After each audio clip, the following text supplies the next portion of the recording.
আমরা বলি যে সুবহানাল্লাহ পড়লে এত নেকি, আলহামদুলিল্লাহ পড়লে এত নেকি, নামাজের সালাম ফেরানোর পর আয়াতুল কুরসি পড়লে এত এত নেকি।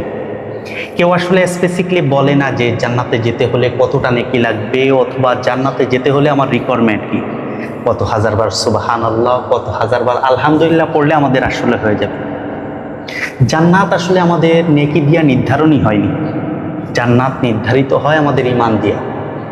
যেমনি ভাবে বলা হয়েছে যে কুলু লা ইলাহা ইল্লাল্লাহ ফাদখালাল জান্নাহ, যে তুমি লা ইলাহা ইল্লাল্লাহ পড়েছো মানেই তুমি জান্নাতি হয়ে গিয়েছো। যে লা ইলাহা ইল্লাল্লাহ পড়বে এবং বলবে যে আল্লাহর বিধান ছাড়া কোনো বিধানই আমি মানি না, আল্লাহর আইন ছাড়া কোনো আইনে আমি মানি না, এটাই হচ্ছে আসল ঈমান। আর এই ঈমানই আপনাকে জান্নাতে নিয়ে যেতে পারবে। তাছাড়া আপনি আপনার আমল দিয়ে জান্নাতে যেতে পারবেন না। যেমনিভাবে আপনি স্কুলের প্রত্যেকটা সিলেবাস দেখে দেখে চিন্তা করতেছেন আর বলতেছেন যে এই সিলেবাসটায় আমি কত নাম্বার পাবো, ওইটাতে আমি কত নাম্বার পাবো, অথচ স্কুলের ভর্তি খাতায় আপনার কোনো নামই নাই। ঈমানটাও হচ্ছে আমাদের জন্য ঠিক এরকম।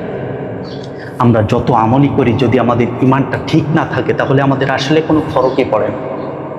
তবে আমরা আমাদের ইবাদতের কোয়ান্টিটি দিয়ে মেজারমেন্ট করতে পারি আমরা কোন কোয়ালিটির মুসলিম, কোন কোয়ালিটির জান্নাত পাবো।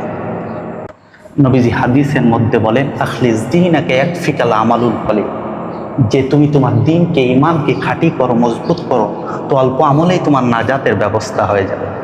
সুতরাং আপনি যদি আপনার ঈমানকে ঠিক না করেন, আপনার আকীদাগত এমন শিরকি কুফরি আকীদা যদি পোষণ করেন, যে আকীদা পোষণ করার পর অনন্তকাল জাহান্নামে যেতে হবে, যে আকীদা পোষণ করার পর আপনি কত কোয়ান্টিটি দান করেছেন, সদকা করেছেন, ডাজেন্ট ম্যাটার, কোনো ফরকই পড়ে না। সুতরাং আপনি আপনার ঈমানকে মজবুত করুন।